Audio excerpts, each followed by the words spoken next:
Digvijay Singh, I had a very great opinion about him earlier.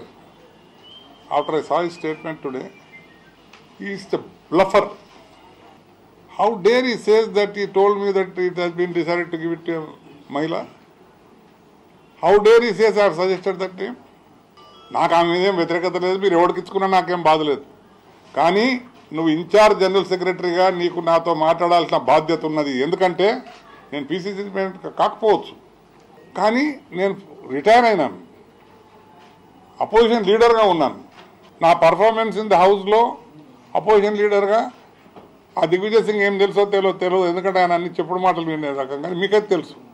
కనుక నేను MLC అనేది issue కదా, ఆయన ఎందుకు మాట్లాడుతుండో నాకు తెలియట్లేదు. నేనేమి ఎమ్మెల్సీ కారణం అని ఎప్పుడు చెప్పలేదు.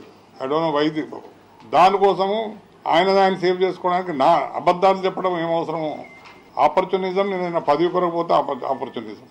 నేనేం పదవి ఆకాంక్షించిపోతలేనే, ఏం పదవులు తక్కువ చేసేది. నేను ముఖ్యమంత్రి ఒకటి తప్ప పని చేశాను. సమైక్య ఆంధ్రప్రదేశ్కు 2 సార్లు పీసీసీ ఉంటున్నాను. Politically I'm absolutely content, but I have also contributed, I have certainly contributed for the state of Telangana. Srinivas గారు తీసుకున్న నిర్ణయం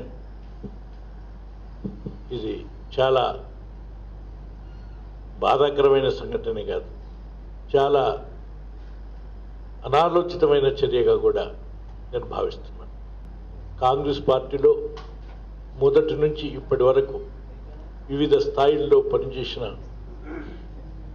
పనిచేయటానికి అవకాశం ఇచ్చినటువంటి కాంగ్రెస్ పార్టీకి